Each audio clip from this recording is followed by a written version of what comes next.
Bom, pessoal, bom dia. Eu vou começar o nosso segundo episódio do podcast. A gente já fez uma primeira versão com o Dr. Federico e agora a gente reuniu, aumentou o time, um time de primeira. Eu acho que é a primeira vez que a gente reúne médico do esporte, treinadores, treinador e ex-atleta. Eu acho que é impossível ser treinador e não ter sido ex-atleta também, né? Então a gente já conversou previamente aqui. São lutadores, até eu já lutei. Mas acho que está na hora de ter alguma coisa de maior confiabilidade, entender a interface da medicina com o esporte, aonde cada um vai, a segurança que cada um pode dar para o outro. Na verdade, acho que falta isso, ter essa interface de todos trabalharem juntos. Dentro da medicina, existem sim subespecialidades, então nessas especialidades, até onde eu vou, eu sou aquele que preserva a fertilidade, aquele que é o urologista, que dá a segurança da próstata, da prole, o Federico Salvati, meu ex-aluno, muito bem formado, é quem vai dar a segurança corporal e esportiva, e o Kleber, o nosso ex-atleta, agora paciente, vai contar um pouco sua história. E o Fernando, um treinador muito famoso, vai contar o seu currículo e aonde que ele pode, vamos dizer, nos orientar assim que ele sai da clínica. É para ele que a gente vai mandar e agora o Kleber que está entrando nesse mundo. Então, obrigado pela presença. Eu vou pedir para que cada um conte seu currículo. Eu sou Mauro Bibancos, eu sou urologista, sou professor da PUC de Campinas, eu tenho mestrado em ginecologia na Santa Casa e tenho mestrado em urologia na Universidade de Pádua. Sou doutorando na Unicamp, o currículo é bem extenso, graças a Deus, e eu vou passar agora para o Federico, meu garoto. Bom, primeiramente eu queria agradecer a presença de todos, principalmente dos convidados, né, do Kleber, que a gente estava conversando um pouquinho, ele não é nem de São Paulo, é de Maringá. Então a gente aproveitou, bateu os horários também, que ele ia ter alguns compromissos por aqui, ele fez questão de estar presente. Fernando, meu sogro, tenho muita admiração por ele, né? Então, trazer um pouquinho sobre mim também. Então, como o Mauro falou, estudei com ele, né? Estudei na PUC de Campinas. Acho que eu sou mais novo aqui, dá para perceber, né? Então... Como assim? Como assim? Não vi essa diferença. Assim. Então, acho que meu currículo ainda tende a ficar um pouquinho mais encorpado, né? Mas, enfim, sou pós-graduado em Medicina do Esporte, já fiz alguns estágios aí pela Unifesp, principalmente no SET.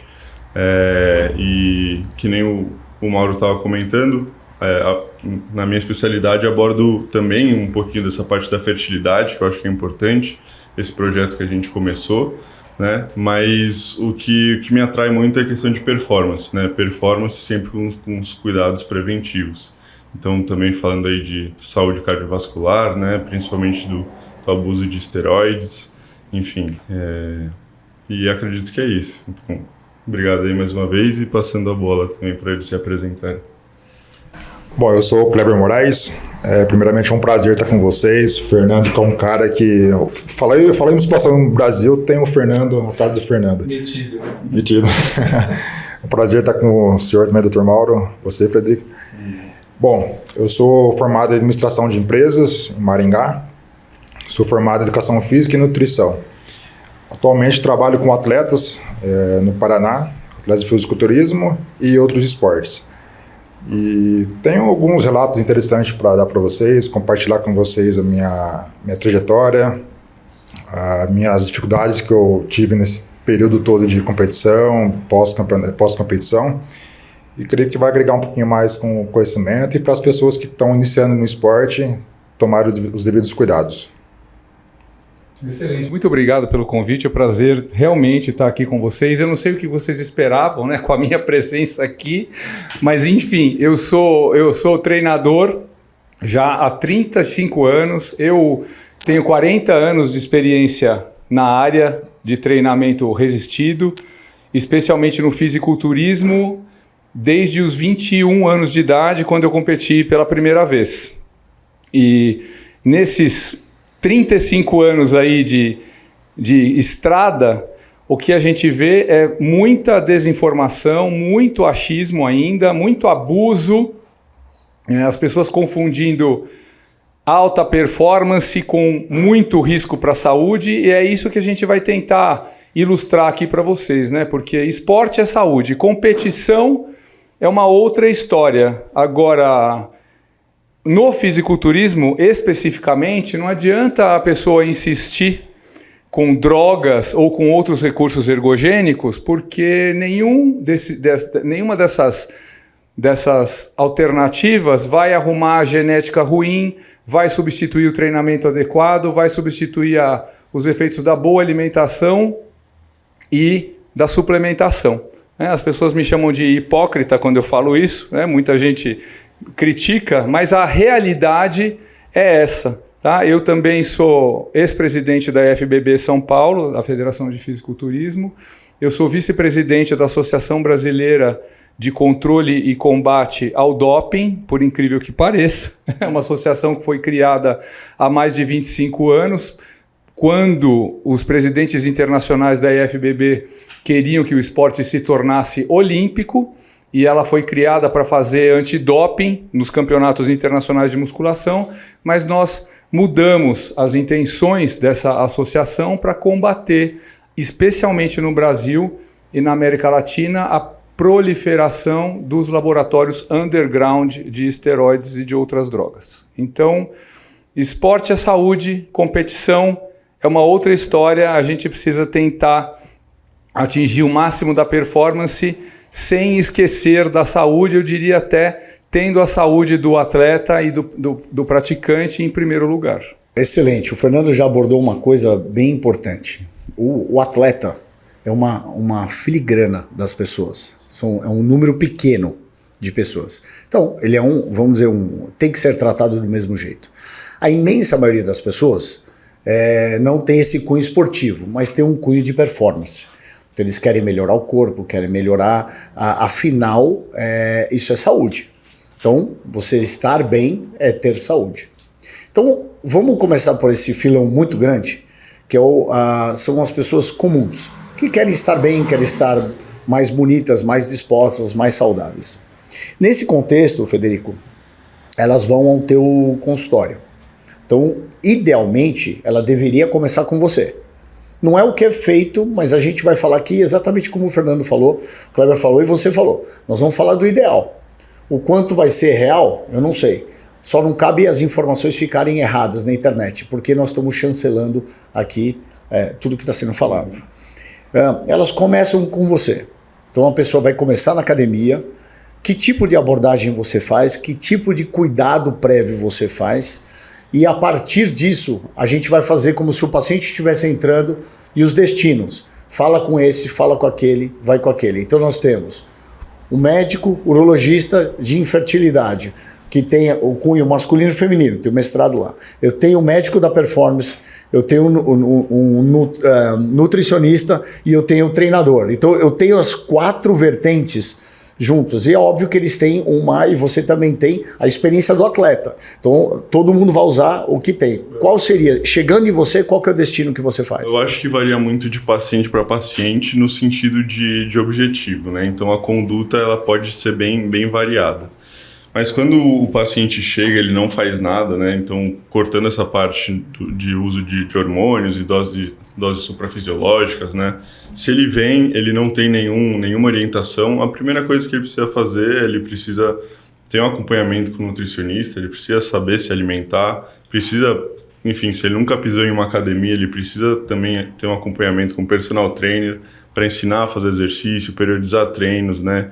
Então, eu acho que o primeiro passo para aquele que nunca fez nada na vida seria isso, que seria um básico bem feito, né? E aí, a partir disso, começam algumas... a gente pode ver algumas alternativas, né? Então, o paciente já está fazendo isso durante bastante tempo, não tem sentido o resultado, ou, enfim, ele quer otimizar alguma coisa. E ele sabe que está falando de riscos, né, quando a gente está falando de hormônios. E de risco, você dividindo o paciente em sistemas, o que você vê? Cardiológico? Como é que você olha ele previamente para falar, pode tomar isso ou pode se alimentar disso? Porque, na verdade, a partir de você é o início para o destino, entendeu? Então, aí sim, estratificando, né? Então colocando o pessoal que quer fazer uso de doses suprafisiológicas, aí sim é um passo que é um passo que a gente precisa tomar bastante cuidado. Então a primeira coisa que a gente faz então eu solicito alguns exames, principalmente cardiovasculares, né? A gente estava conversando um pouquinho até inclusive com o Kleber de algumas alterações pelo tempo de exposição, né? Então às vezes a gente precisa ter um ambiente bem controlado previamente para introduzir alguma coisa, né? Então saber que está tudo tranquilo. Então peço o ecocardiograma. Hoje a gente fala bastante do ecocardiograma com strain, né? Que ele vê ali uma capacidade de deformidade do coração que vai sendo perdida ao longo dos anos, né? Então com depósito de colágeno entre as fibras, o coração ele vai ficando um pouco mais enrijecido e depois predispõe para uma insuficiência cardíaca.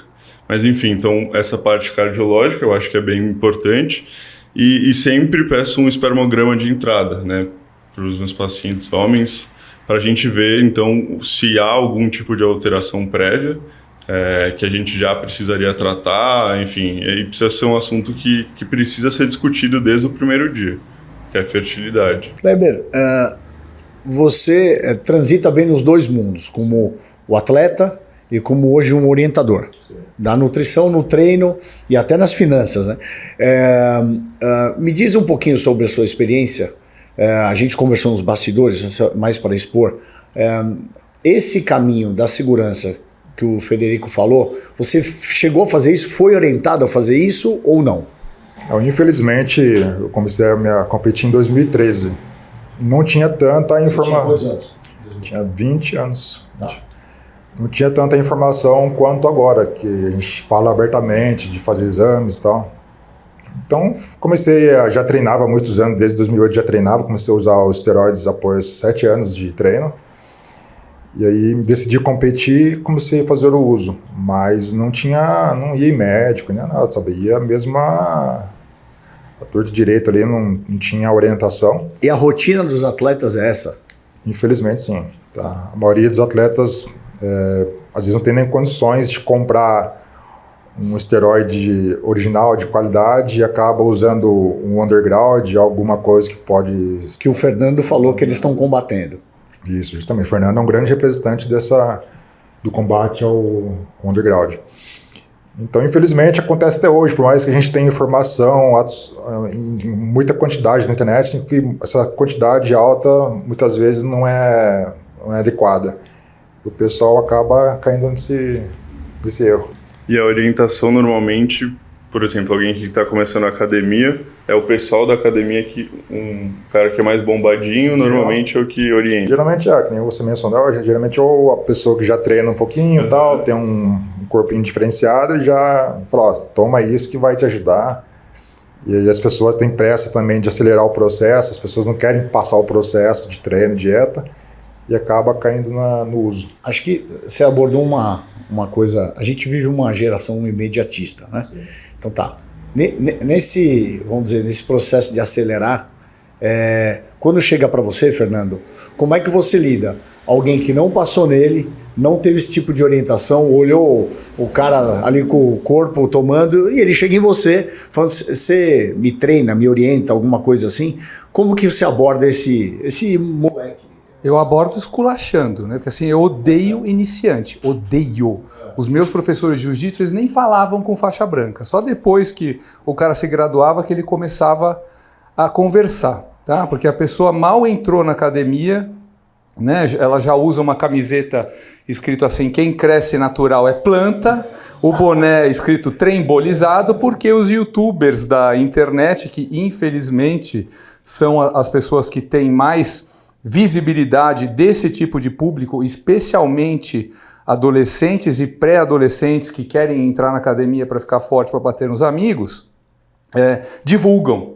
E isso levou essa geração a vincular a musculação e os efeitos da musculação a drogas. Quando nós temos, historicamente, físicos impressionantes em épocas que os esteroides não tinham sido nem inventados. Então, caras como o Reg Park, que era o ídolo do Schwarzenegger, o cara chegou a 50 centímetros de braço competindo no fisiculturismo sem nunca ter usado nada, nem existia na época que ele que ele começou a competir.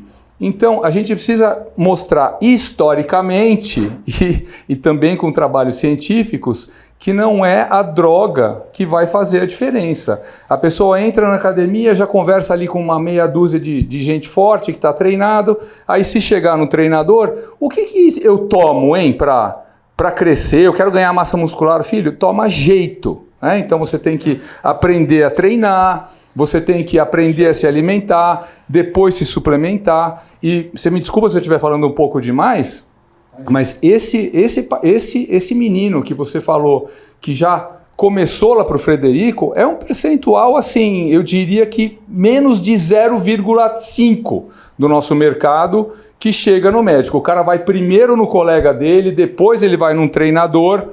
Né?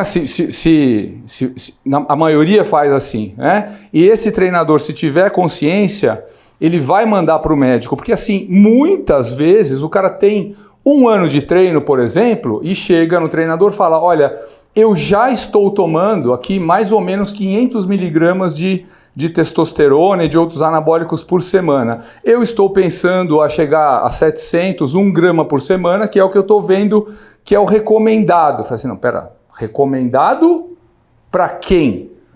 Então, os esteroides, eles são remédios como qualquer outro. Eu tinha um amigo nos anos 80 que falava, Fernando, você tomava a cartela de... Ele era paraguaio, né? Não preciso nem falar. Uma cartela de aspirina, você morre. Uma cartela de um estrol não vai morrer. E é verdade, né? Então a diferença quando você fala em remédio e droga, a diferença entre o que te cura e o que te mata, basicamente é a quantidade e a sua tolerância àquele tipo de droga. Então, o Colégio Americano de Medicina Esportiva começou a estudar exercícios resistidos e seus efeitos nos anos 90. Antigamente era só aeróbio. Quando descobriu-se o genoma humano e descobriu-se que todas as pessoas têm o gene para a hipertrofia, eles fizeram um trabalho interessante e prático com os jovens e idosos, homens e mulheres treinados que queriam hipertrofia máxima. 25% reagiu muito, 25%. Quer dizer, esse é aquele cara que entra na academia, 6 meses ele está maior que você, que tem 6 anos de treino, e você já quer saber o que ele está tomando. 50% é nós. 50% é aquele cara que precisa treinar muito, precisa se esmerar na dieta, na suplementação, pega um resfriado, perde tudo. Né? E 25% não reage. 25% é aquele cara que entra ano, sai ano, ele está na academia a mesma porcaria. Ele não reage, o gene não é ativado. Mesmo nesse cara, a força aumenta. Então, se força é a qualidade que nós mais perdemos com a idade e com o sedentarismo, especialmente para levantar do vaso sanitário, por exemplo, sem usar a barra lateral, só pelo fato de aumentar a força, mesmo que não haja a hipertrofia, já é um motivo para o cara fazer musculação. E dos 25% que reagem muito, um percentual ainda menor, bem menor, são os campeões do fisiculturismo. Então a gente elencou algumas coisas que eu estou aqui pensando. Você falou uma coisa bem importante. 2%, 1% começa com o caminho como alguém do esporte. Então isso é bem importante, entender que tá todo mundo fazendo errado. Então não é só uma questão temporal, Kleber. Porque se o treinador hoje está vendo isso, hoje tem informação. Quer dizer, lá atrás não tinha informação, agora nós temos então continuando a fazer a continuação do errado, ok? Eu entendi isso bem. A segunda coisa bastante importante é a gente entender que o exercício ele é bom de qualquer forma. Ele pode te dar um status estético, tem os 25% ou minimamente os 50%, mas mesmo os 25% sem o ganho estético, ele tem um ganho funcional. Então isso é bem importante porque uma das coisas que a gente conversou nos bastidores é que eu tenho a impressão que eles estão dividindo os médicos e os treinadores. Não, na verdade todo mundo tem que estar trabalhando junto, a ideia é essa. Porque a partir do momento que eles dão um relato da realidade, a gente pode ter um feeling por ir à academia, escutar, mas não viver a academia. Eu não vivo a academia, eu não vivo o atleta. Eu não vivo o atleta amador, vamos dizer assim, que a imensa maioria das pessoas são amadores. Então, até o atleta de alta performance, eu acho que ele tem hoje em dia, uma rota de fuga, porque em tese, a depender do nível que ele atinge, ele tem um monte de profissionais em volta dele. Então aquilo blinda. Você deveria fazer isso, cuidado, faça esse exame. Eles vão te contratar para ficar junto, ele vai ter um treinador, ele tem um nutricionista. Então eu acho que o pior está sobrando para aquele que nem tem aporte financeiro e está fazendo da cabeça. Quando foi dito, e você falou um pouquinho da parte da fertilidade, de tudo isso, eu acho que é o que mais está sonegado. Então eu estou olhando agora do meu mundo. Mais está sonegado. Então assim, você sabe que você foi escolhido por mim pelo fato de você ter essa boa formação e você pede espermograma. Eu não conheço médico que faça esse pedido prévio. Então vamos tentar olhar um pouquinho o cenário. Vamos dar um pouquinho de microaula aqui. Quando uma mulher menstrua a primeira vez, com o Brasil chama menarca. Existe nome para a primeira ejaculação do homem, só que a gente nem usa. Quando você pergunta para uma moça quando você menstruou, ela fala 12 anos, 13 anos, ela sabe exatamente. A gente não tem a menor noção quando a gente ejacula porque não se deu a importância. O que eu estou tentando dizer? Que a hora que ele vai fazer uma suplementação, ou o adulto quer uma performance, seja o intuito dele, a gente não fez espermograma. Então eu nem sei se ele já tem um problema prévio. Aí ele toma o anabolizante em cima, e aquilo todo mundo sabe, acho que já é do popular, que desliga a produção testicular.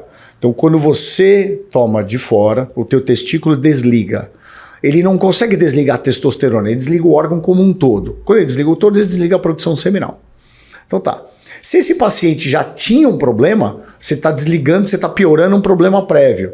Então, eventualmente, na sua análise, do mesmo jeito que você vai ver o coração, fala, não, você não. Onde que a gente quer entrar? Na minha área. Gente, precisa congelar o sêmen. Por quê? Quando você congela o sêmen, você não tem prazo. Você pode usar, eu vou usar um exemplo, pelo amor de Deus, não chulo, mas do conhecimento popular, em animais, que existe um comércio, né? O boi campeão, tem sêmen congelado de 40, 50 anos. A gente não vai viver isso para ter filhos, 100 anos, mas entenda que não tem o prazo, ele vira vidro. Se eu congelei em 2000, eu posso usar em 2100. Então, não congelar é praticamente um erro. Porque existe uma leitura de vida. Você, a partir do momento que você se sente melhor esteticamente, já está dito, e nós estamos fazendo uma meta-análise disso, você muda teu status social. Você é mais aceito, você é mais assediado, você atinge patamares melhores. Então, eu falo que a gente não pode pegar a testosterona e transformá-la num vilão. Acho que o Fernando falou uma coisa, é a dose. Então, a droga não é o vilão, ela tem um intuito médico. O pessoal desvirtua e coloca como se ele fosse inventado para prejudicar as pessoas. Não, existem pessoas que precisam suplementar. Ok? Então, as doses, elas não estão sendo monitoradas pelos médicos.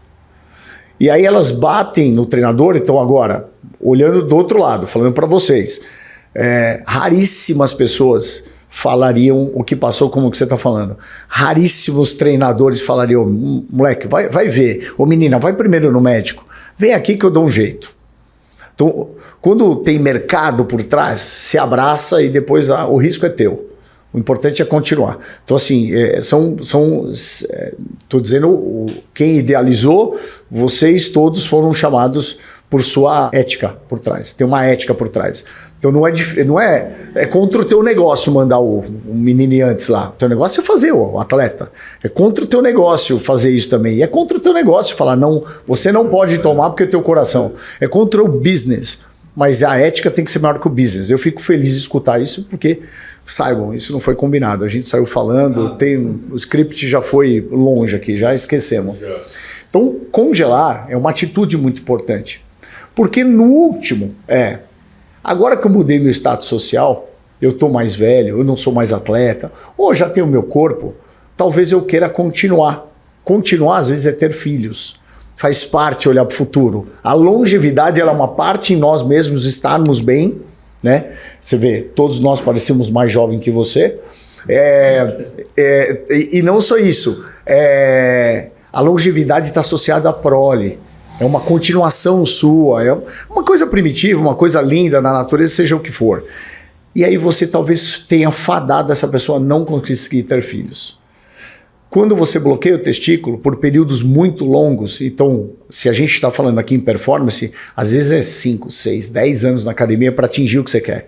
E aí o que acontece? Talvez ele não volte mais. Do mesmo jeito que se você engessar a sua perna 10 anos, você pode fazer a física o que você quiser, que talvez ela não volte mais. Então é importante essa interface, foi a minha preocupação de falar, eu não vi ninguém junto conversar. Eu tenho que dar apoio para vocês, vocês têm que dar apoio para mim. Então, previamente, eu tinha dito sobre a dieta. A gente sabe muito pouco sobre dieta como médico, a não ser que você faça alguma coisa em esporte, mas como médico, eu não tenho aula de dieta. Quem tem é o nutricionista.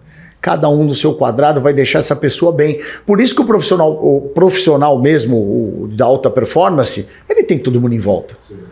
Ele não, aqui não, faz isso aqui, qualquer coisa ele faz exame, ele se interna. É outro tipo de abordagem, né? Então, me diga uma coisa. Sabendo que o que o Fernando colocou, 1%, vamos colocar dessa forma, 1% começa com você.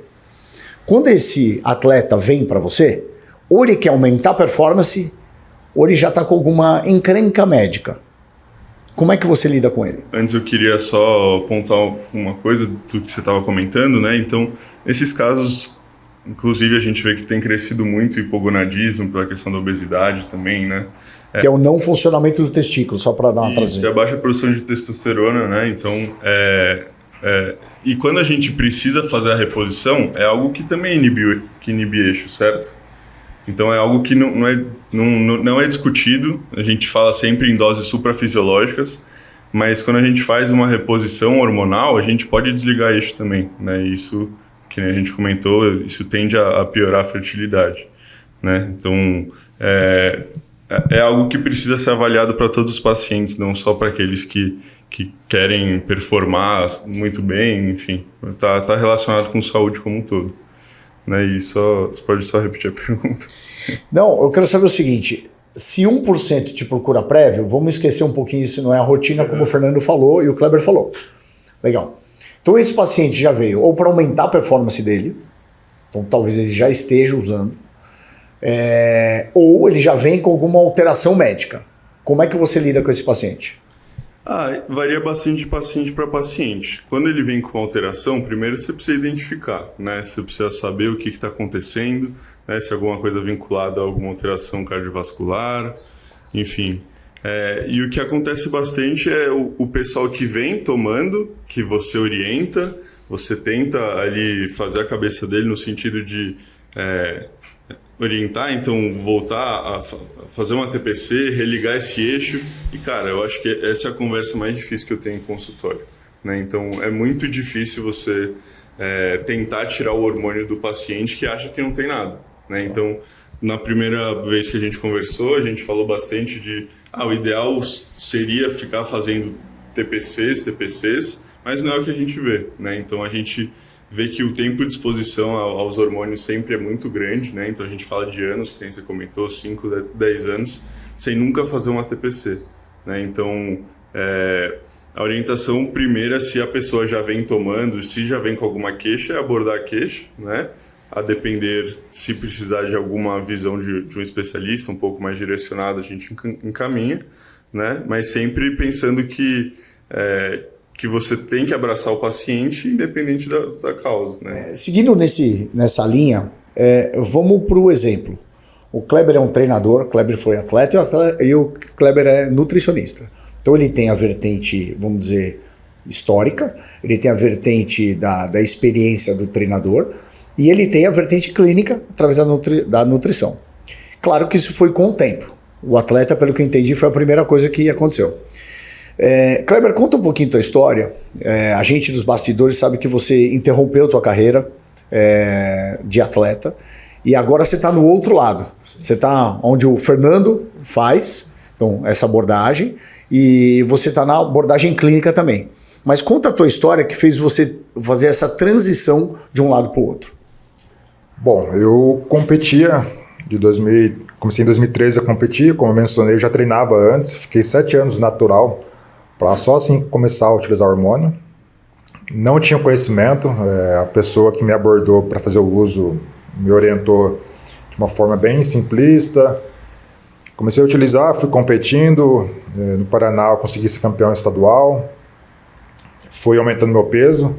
Quando eu comecei a treinar eu tinha 68 quilos, que é a minha altura de agora. E quando eu parei em 2018 eu estava com 122. Você tem 85, 90? Eu tenho 1,86. E aí fui ganhando peso, fui competindo. Aí em 2018 eu ia preparar para o Brandão Classic, primeiro Brandão Classic aqui no Brasil. Tava pesado, não tava sentindo nada. E aí meu treinador, já era outro treinador, me falou, cara, faz um check-up. Ele era muito preocupado com a saúde. Faz um check-up pra gente ver sua saúde antes de competir. E nesse check-up descobriu o problema cardíaco. A médica me abordou de uma forma bem preocupada. Ela falou assim, Kleber, você tá com chagas por acaso? Eu falei, não, tá. Seu coração tá inchado, você tá com... Vamos fazer uns exames, ressonância magnética, pra gente ver o que realmente está acontecendo. E aí foi onde que ela descobriu uma dilatação cardíaca, uma hipertrofia que é até comum para quem treina um pouquinho, né? A fibrose e microinfartos. E aí então, imediatamente tive que parar de fazer o uso do hormônio, tive que parar instantaneamente. Tive que parar os treinos. Ela falou, você não pode mais nem aumentar a sua frequência cardíaca, você tem que ficar de repouso, vai ter que descondicionar você, perder esse peso todo seu. E aí foi uma luta, né? Aí entra uma depressão. E Kleber, foram 10 anos, mais ou menos, desde o primeiro contato até o primeiro exame? Não, eu comecei a utilizar em 2013 e o exame eu fiz... Eu lembro que em 2017 eu fiz um exame e estava ok meu coração. Em 2018 que surgiu esse problema. Entendi. Então eu usei o hormônio de 2013 até 2018. Aí eu parei. Você lembra qual foi esse primeiro exame que estava normal? Eu fiz o eco, fiz o eletro, aí depois os sanguíneos também que eu sempre fiz, né? Mas não tinha dado alteração. Em 2018 deu. E até um ponto interessante que eu me lembro, de uma aplicação que eu fiz de testosterona e eu senti uma inflamação local muito grande, sabe? Uma inflamação. E aí não passava essa inflamação. Eu falava, pô, será que alguma coisa errada e tal? E aí, como eu comentei com o Fernando, começou a tosse minha, sabe? Começou uma tosse, começava a anoitecer, começava a tossir. Minha esposa falou assim, você não tá legal. E aí, fui no médico, descobri e tal, fiz a ressonância, aí um outro médico lá da ressonância falou, a gente não sabe se o seu problema foi causado pelo uso de esteroide ou se foi uma bactéria. Pode ter sido uma bactéria também que se pegou na aplicação e foi direto pro seu coração. E deu esse problema. Mas a gente não tem certeza. Mas, enfim, independente da causa, eu tive que descondicionar, perdi 32 quilos, e aí fiquei em depressão, me resguardei. Minhas fotos de competição, algumas eu apaguei, sabe? Me excluí do mundo de fisiculturismo. E até esse momento você não tinha feito nenhuma vez um espermograma? Não tinha feito. Isso aí é um erro que eu me arrependo até hoje de previamente ter feito espermograma para ver se eu tinha já pouco esperma ou se aconteceu por conta do uso de hormônio. E aí o tempo passou, eu comecei a estudar, me formei e tal, e agora eu quero dar continuidade na família e eu vi que estou com baixa esperma. Fernandão, quando ele faz esse caminho, claro, a gente já entendeu que ele começa no 1% com o médico do esporte. Então, nós vamos excluir esse paciente, essa pessoa, porque essa pessoa é o que a gente deseja, que ele passe antes, vai chegar para você tranquilo. Uma pergunta mais geral. Ele chega e você faz uma entrevista para entender, um bate-papo, para entender as limitações dele, prévias? Bom, as limitações físicas eu vou entender melhor convivendo com ele no dia a dia e vendo as reações dele ao treino.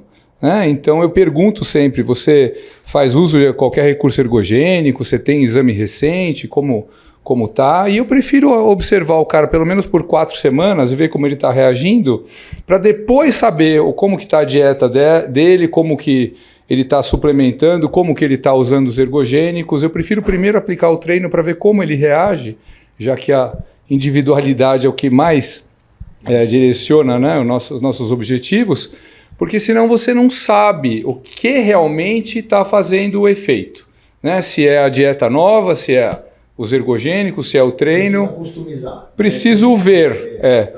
Agora, na sua fala, que você falou que a sua área é sonegada aqui, pela maioria, ela é ignorada. Não é que é sonegada, ela é ignorada.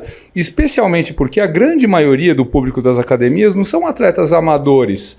São aquele cara que quer ficar bom para o casamento, ele quer ir para o barco no fim do ano. Esse aí é o tigre. Esse aí que é o perigoso, que não vai no médico, que fica ouvindo o que os amigos falam, o que o youtuber sem formação fala como realidade dele, né, e não da ciência, porque informação sempre teve. Ele põe numa peneira e seleciona para ele muitas informações, né? Então informação sempre teve, só que no meu tempo eram revistas especializadas. A Muscle Fitness virou uma revista médica, né? Passou a ter artigos assinados com trabalho científico. Então o que é o problema hoje em dia é, como a gente já falou, onde ele vai buscar essa informação.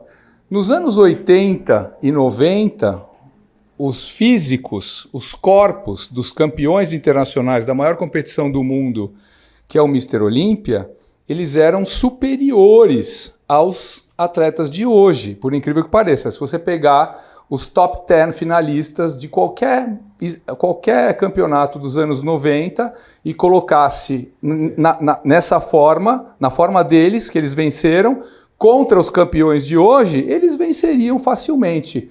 Por quê? O cara tinha consciência de que era o treino, a dieta e a suplementação que faziam o efeito, e ele tinha que ter paciência para entender os limites genéticos dele e começar a competir, se fosse o caso, e usava recursos ergogênicos muito mais no conceito de anticatabólico do que como anabolizante em si. Então o cara, ele sabia que para crescer, para ganhar massa muscular, ele precisava se recuperar bem, primeira coisa, se recuperar bem, precisava treinar adequadamente, fazer dieta, fazer suplementação, e naquele período onde a dieta ia exigir o máximo dele, aí ele usava esteroide como anticatabólico só em doses pequenas, tanto que eu tive a oportunidade de apertar a mão de todos os campeões do Mr. Olímpia desde 1965 e conhecer muitos atletas profissionais, e a maioria tem filhos, inclusive indesejados. O Flex Wheeler, por exemplo, tem 4 filhos com 3 mulheres diferentes, o Dexter Jackson, o Vitor Martinez. Eu posso citar, inclusive, até o Arnold, que teve um filho com a empregada com quase 50 anos de idade. Né? Então eles se recuperaram, muito bem. Né? Então, essa história de TPC, eu sempre brinco com o Fred, que isso aí é coisa para quem usa coque samurai. Isso, o testículo individualmente, essa calça do Fred, ela já me... Se ele tivesse usando um coque samurai, eu já ia ficar não, eu tinha reprovado ele. Então, o que a gente pode ver na prática, porque ninguém pegou esses atletas e estudou, mas a grande maioria deles tem família, às vezes 2, né? E eu citei aqui o caso do Arnold, que com quase 50 anos de idade teve um filho que ele não esperava. Porque, na verdade, eu tenho percebido que tem 2 coisas que mudaram. Então, tinha as pessoas, pelo menos no consultório. Então, como altera a fertilidade, eles vêm para cá. Então tá, eles não fazem espermograma, continua igual. Lá atrás, eu tomei por 2 anos, eu tomei 3 anos, eu tomei 1 ano, eu tomei 10 anos. Tinha um período e parava. Agora, eles estão fazendo uma dose constante. Alguém colocou... Não, eu faço assim. Eu tomo tanto por semana e aí eu pergunto, direto? Direto. Aí me assusta mais. E todos são amadores. Não tem, nós só estamos falando de amador.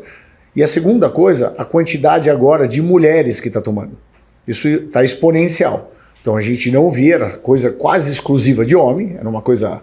Então o Fernando sabe toda a história, era, sei lá, quase exclusivo. Agora tem bastante, e mesmo nesse público, vamos lá, nós não estamos falando do atleta, mesmo nesse público amador para performance de vida, vou dizer assim, estar mais bonito, ir melhor numa festa, se sentir melhor, ter novos relacionamentos, porque acabou meu relacionamento. Eu não sei se você tem visto isso, porque a gente tem visto isso muito no consultório. Pessoas com uso constante, e mulheres, muitas mulheres. Do uso constante, tem se vendido muito a ideia do Blasting Cruise, que eles chamam, né? Então é essa dose que seria o Cruise, uma dose que eles chamariam meio que de fisiológica, que já é supra, né? E se tiver algum casamento, alguma coisa diferente, eles fazem o Blast, que eles aumentam, eles incrementam outras drogas, eles aumentam as quantidades, né? Porque foi vendida a ideia de que você fazer a TPC, você perde tudo, né? Então, pode ser que sim, mas a gente vê que tem algumas alterações até a nível de mionúcleos, né, do músculo mesmo. Então, que quando você tem um contato com doses suprafisiológicas, você pode aumentar os mionúcleos, então você tem mais resposta ao treinamento, mesmo quando você deixa de tomar, né? Então, realmente, hoje é vendida essa ideia, né, de você tem que manter uma dose constante. E, enfim, é muito difícil você desvincular essa ideia do paciente, e no sentido também de que, cara, eles querem usar e eles não querem abrir mão de outras coisas, né? Então, que nem vocês comentaram, de casamento, de festa no barco, né? Então, meio que não vira uma prioridade deles, né? Então, eles associam as outras coisas da vida, então eles querem ter os outros prazeres e acabam virando uma bola de neve. Ô, Kleber, você chegou a fazer essas doses constantes? Eu parava por um tempo. Parava por um tempo. Um mês, assim, 15 dias, 20? Não, era o tempo de fazer o exame de sangue. Então você fazia a dose constante. Porque, na verdade, existe um conceito na medicina, vamos falar de outras coisas. Vamos dizer que você toma gotinhas para dormir. Vamos colocar, são 3 gotinhas. Passa-se 2, 3 anos, você vai ter que tomar 6, 9, você vai escalonando. Então, eu elenquei esse assunto porque virou meio que uma cultura popular, mais ou menos como foi elencado. Vai virando verdade porque eu uso, eu estou bem e tal, tá. Tudo na medicina demanda tempo para você responder. Então, você está bem há 2 meses não é uma verdade, quer dizer que você fica bem há 2 meses. Existe a customização, então existem pessoas que vão usar mais tempo, vão suportar, sim. No teu caso, você viu a mudança que você fez de um exame. Federico, quando foi o teu último exame, muito pouco tempo fez uma virada. Então o que acontece? Tudo que você faz de uso constante, você vai ter que escalonar a dose. Então, na minha leitura, esse uso constante não vai funcionar. Daqui a pouco nem para músculos, esqueçamos as outras áreas. Por quê? Não vai funcionar como aquela gotinha. Eu tomo 3 gotinhas, agora eu tenho que tomar 10. E se eu tomar 7, não vou dormir mais. Então você precisa de doses maiores e maiores e maiores, supra do supra do supra. E aí você vai associando erros, né, vamos dizer, no corpo. Então, em tese, você chegou a fazer isso. E esse pode ser o grande medidor, porque o coração não dá descanso. E você anabolizando, você anaboliza o próprio coração. A verdade é essa, você está fazendo um exercício constante para ele. E assim vai. Me diz uma coisa, você vem fazendo um tratamento para tentar inverter essa onda, só que você também não fez espermograma prévio. Não fiz o espermograma prévio, e como eu mencionei, em 2018 eu parei de utilizar tudo, até hoje não utilizo mais nada. Sim. E aí o ano passado eu e minha esposa começamos a ter a ideia de ter filhos, né? E aí não estava indo e tal, aí onde fiz o espermograma e deu baixa quantidade. Aí eu fui no urologista em Maringá, comecei a fazer o tratamento, utilizar o HCG, o Clomid, que foi... Ele fez os exames ali, viu que estava saudável, o testículo e tudo. E aí me receitou o Clomid e o HCG. Mas já faz um tempo já que eu estou tomando e não resolveu ainda, sabe? Então... Tem um pensamento técnico. O Clomid é usado, basicamente é o TPC que você está fazendo. Ele é um tempo estendido. Só que existem drogas mais potentes, que é substituir teu eixo. É realmente uma droga que chama FSH. A célula que vira espermatozoide chama germinativa, germ cell. Quem chama essa célula é o FSH. Então, o grande ponto é que, como você não tem espermograma prévio, é como se fosse o seguinte: imagina alguém que vai para o Fernando e ele tem um braço de 50 centímetros, ok? E aí ele sofreu um acidente e engessou o braço. Então, ele sabe que o braço, nas melhores condições, chega a 50 centímetros. Então, ele tem vamos dizer, um target para chegar. Pô, vamos lá. Agora você tirou o gesso, vamos lá, vamos devagar, a gente vai com toda a sequência, vamos dizer, ética para ser feita. Mas ele sabe a potência do braço do cara, certo? Quando você não tem o espermograma prévio, a gente não sabe só a potência. Então eu nem sei se ele era capaz de produzir normal. Então ele pegou agora um braço engessado e nunca viu antes. Vou tentar, ninguém nunca viu esse braço, vou tentar fazer o meu melhor, vou olhar para frente e vamos chegar até onde der. Então é um problema quando você não tem um marco zero. Então por isso, exatamente, eu ainda falei sonegar e o Fernando foi mais decisivo, na verdade é o que ele está falando. Ninguém faz espermograma, está no dito mundial. Então não se faz espermograma. Então a gente não sabe nem com quem está brigando. Se é com a droga ou se é com a droga associada a uma deficiência que já existia. Existe, aí para todos, existe uma queda de produção seminal nos últimos 70 anos. E isso pode explicar também alterações corporais dadas são contaminantes ambientais. A nossa produção seminal da década de 70 para cá caiu 40%. Então a gente está caindo cada vez mais. Então vem caindo. Só que quando você cai na produção seminal, uma parte da produção seminal depende de testosterona. Por isso que quando você toma de fora, você influencia nesse processo. Então ele vem desligando o testículo. Isso vem transformando a gente com menor capacidade de produção hormonal, menor capacidade de fazer filhos e menor capacidade fenotípica do corpo. Porque se eu tenho menos testosterona, isso já vem desde cedo, desde o útero. Por isso que a gente está vendo isso. Então a gente está ficando com uma manta muito curta. A gente precisa tomar cuidado com a testosterona para dar. Mas tem mais pessoas precisando. Quando eu dou, eu posso ter sequelas. E quando eu dou sequelas, eu devolvo um atleta pior para o Fernando. Quer dizer, tá todo mundo com problema. Tá todo mundo com problema. Essa foi a ideia de cada um jogar a sua expertise para que a gente olhe ele como um todo. Porque o ideal é o que a gente fez no início. Foi o que ele falou que não existe. Pode existir 1%. A gente pôs 1% de forma empírica. Começa por aqui, porque você vai ser o centro.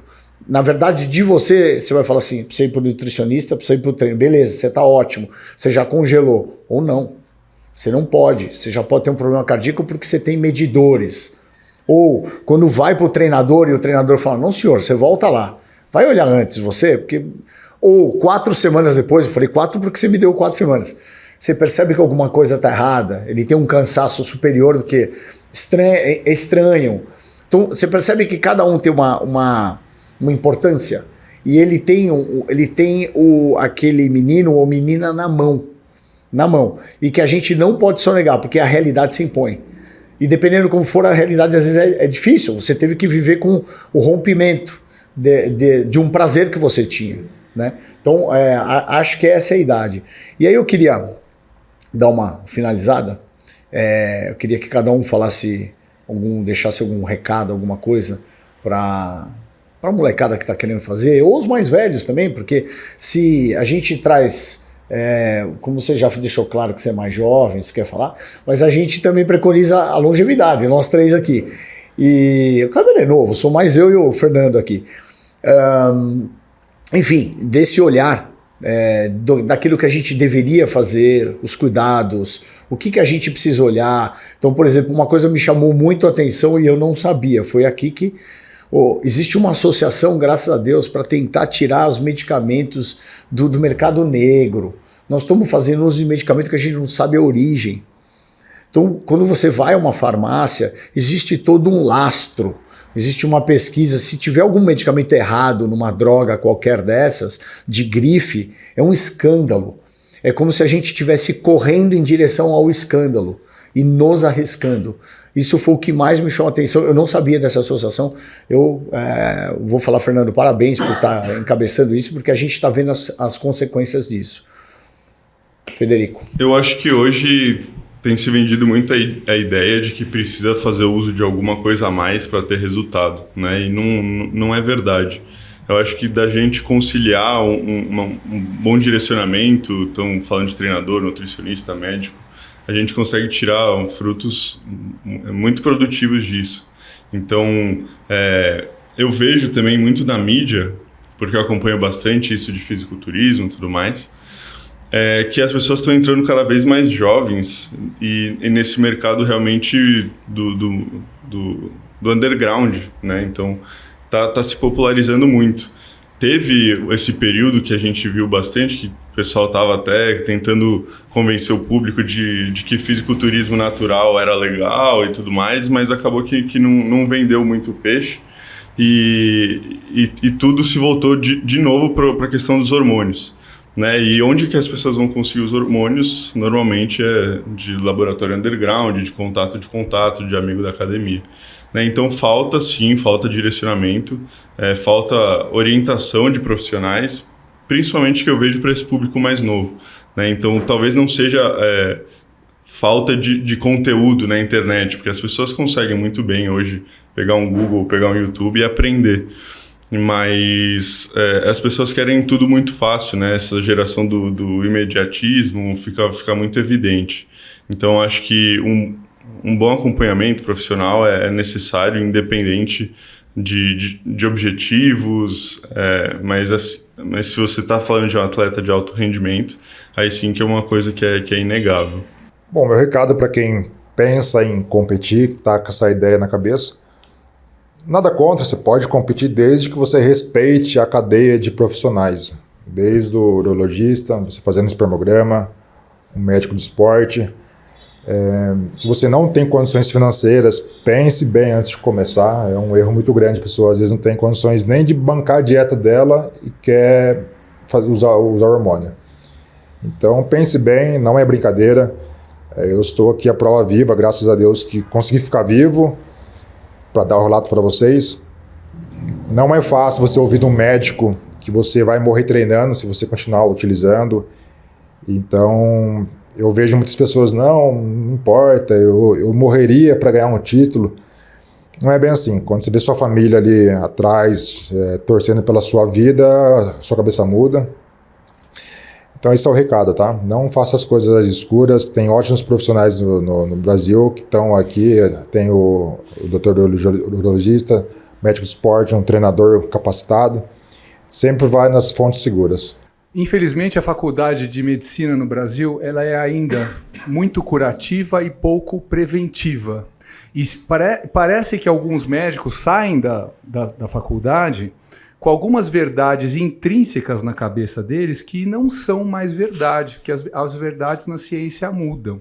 Por exemplo, os exames que você fala que pede e acha importante, e realmente são, eles têm parâmetros populacionais, como naquelas faixas de tido como normal e aceitável, de 1940. Então, se o ser humano mudou dos anos 70 para os dias de hoje, imagina dos anos 40 para cá. Uma vez um menino me ligou chorando, a minha mãe, ela quer que eu pare de fazer musculação, porque eu fui na médica, fiz exames e ela falou que meu fígado está destruído, que eu tô com rabdomiólise, chorando. Eu falei, mas cara, você tem 18 anos de idade, você está usando alguma coisa escondido? Ela falou, eu não usei nada. Eu falei, tá, então deixa eu perguntar uma coisa para você, quando você fez esse exame? Ah, foi sábado de manhã. Ah, foi sábado de manhã. Sexta-feira você treinou o quê? Ah, treinei perna, saí sem andar da academia. Ah, tá. Então, assim, TGO e TGP, que são as transaminases do fígado, também são produzidas pela contração muscular. A CPK, que é uma enzima que mede degradação muscular, com certeza não está em níveis normais. Então, assim, fica aí até quarta-feira sem treinar, faz o exame na quinta e volta no médico. Então, o que os médicos precisam, por favor, com toda a humildade, é parar de tratar os exames e tratar as pessoas. Porque eu te falei que eu não era um bom exemplo para vir aqui, né? Porque eu fiz 2 espermogramas na vida, depois de parar de competir, deu azoospermático, né? O segundo médico que eu fui falou que eu tinha variceles ou varicoceles. Varicoceles, ele queria me operar de qualquer jeito. Eu falei, não, imagina. E eu engravidei 2 mulheres diferentes quando elas estavam tomando estano e oxandrolona. Então, eu não sou o melhor exemplo, tá? Para te falar isso, né? E eu tive um filho com 28 anos de idade e outro com 41. Então, né? E fiz uma TPC na vida com 19 anos de idade. Então você falou que a TPC tem essa lenda que perde tudo. Não é que perde tudo, é que essas drogas, como na minha época era Pregnil, né? Agora tem Choragon, Clomid, essas drogas, elas assim detonam o físico do cara, especialmente por causa da retenção hídrica. Então o cara já se sente desanimado porque ele não está tomando nada, parece que ele precisa tomar para ir para academia, né? E ainda faz um negócio desse, fica fazendo, porque ele faz o cruising, perdeu-se o conceito de que o anabolizante ele é mais anticatabólico do que anabolizante em si. E só para terminar, o uso de recursos ergogênicos é uma realidade em todos os esportes, né? Se você pegar ali a classe de atletas que mais usa recursos ergogênicos não são os fisiculturistas, são os ciclistas, e ciclista não é grande, né? Você vê de frente, quase você não enxerga, tem que ver de lado. Então, a gente precisa conscientizar o pessoal que frequenta a academia que saúde em primeiro lugar, porque se hoje você tem 20, 30, você está querendo ser o campeão do mundo, isso não é você só. Fez-se pesquisa com atletas olímpicos e perguntando, vou te dar uma substância aqui que te garante o ouro olímpico, mas 6 meses depois você morre. Mais de 90% respondeu que tomaria. Né? Então, é essa conscientização que, infelizmente, vai levar mais tempo, especialmente quando a galera ainda estiver buscando informações em pessoas pouco experientes que não falam baseadas em experiência de vida ou em trabalhos científicos, e sim naquilo que eles acham, que eles ouviram falar, que o colega disse. Tanto você elencou uma coisa, só para a gente finalizar, um último conceito. A zoospermia é não ter espermatozoide na ejaculação. Então é um problema, porque você não tem espermograma prévio, a gente não sabe se foram os medicamentos ou se você foi sempre assim. Existem alguns erros na própria formação ou na informação, que é dado às vezes na própria conversa, olhar o exame e não conversar com o paciente. Então, eu não sei se é no geral ou se for numa situação específica, porque 2 ou 3 perguntas, como você fez, mataria, e em tese esse médico teria que saber. Nessa transformação do corpo que você vem falando, na parte de sêmen, nós já estamos na 3ª normativa puxando para baixo. O que vem denotando que a gente está tentando puxar para normatizar o que vem caindo. Ou seja, era 50 milhões por ml, espermatozoide 20, agora 15. Porque como que são feitos os trabalhos?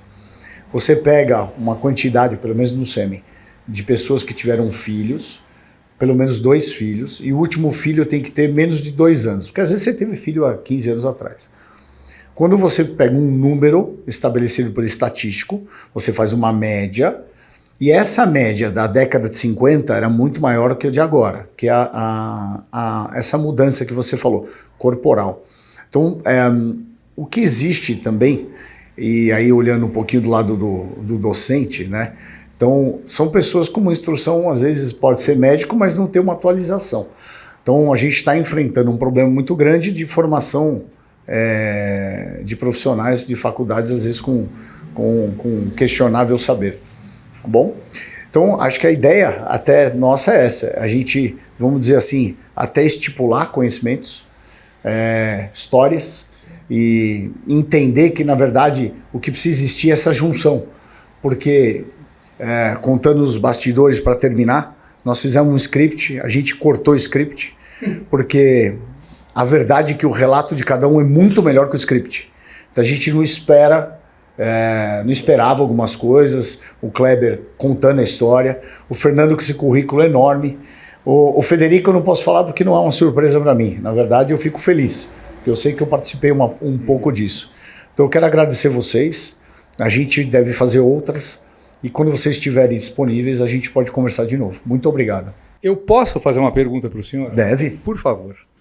Se eu fosse seu paciente, estou aqui querendo fertilidade, estou aqui querendo ter filhos, o senhor me recomendaria um espermograma?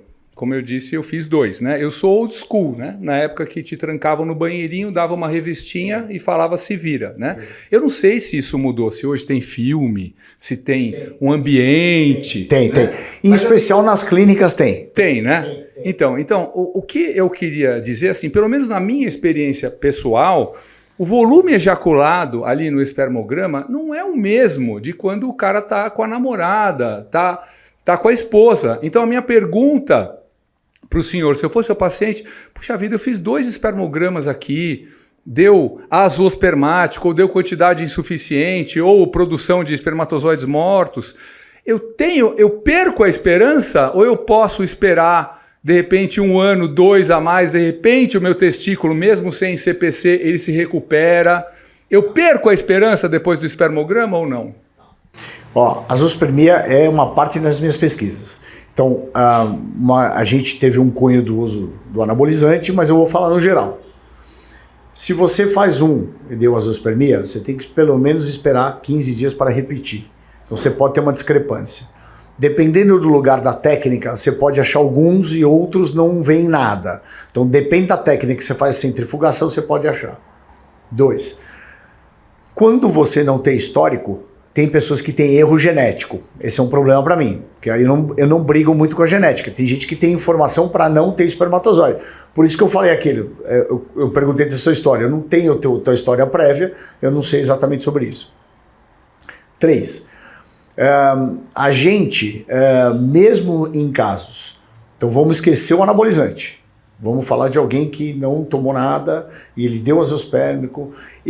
Nós temos linha de pesquisa de achar espermatozoide dentro do testículo, que chama microtese. E nos casos que ele tem o espermatozoide, mas é muito jovem, aquilo que você falou de morto, vamos dizer muito jovem, como se fosse uma semente, ele chama germinativa, tem um motivo. Você tem o fruto aqui, ele para no meio do caminho, chama parada de maturação.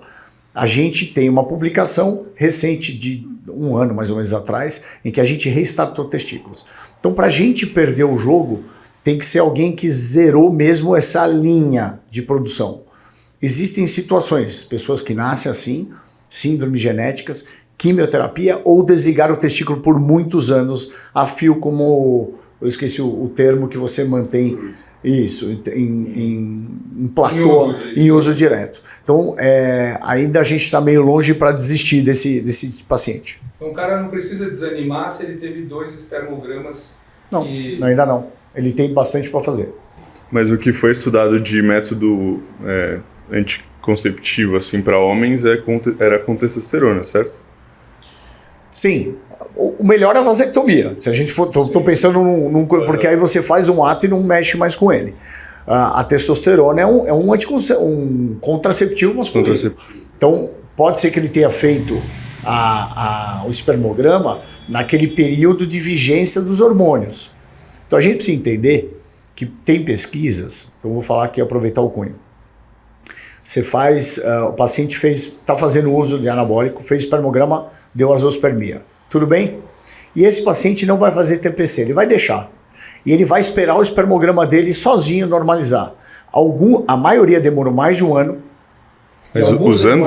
Mais de 1 ano, sem fazer nada. Só deixou. Mas usando hormônio?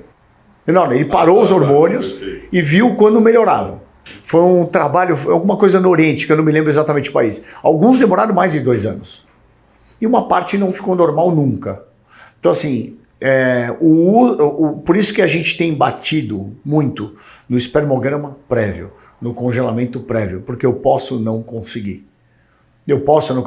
A medicina é você já 1000 vezes a gente falou, é a arte da manta curta. A minha manta sempre é curta. Se alguém falar alguma coisa excelente para você, não é real. Sempre a gente vai administrar alguma coisa. O médico é um administrador. Então a manta pode ser menos curta ou mais curta. Então quando você congela, você aumentou tua manta, porque se eu não conseguir aqui, eu tenho lá. Então e se eu conseguir? Você descarta essa amostra, você já conseguiu teu filho, ok. Então eu acho que assim, é o preventivo. Essa foi a ideia. Pelo menos eu não tinha visto ninguém falar sobre tudo isso. Entendeu? Você vê como existe uma curiosidade de cada um na sua área.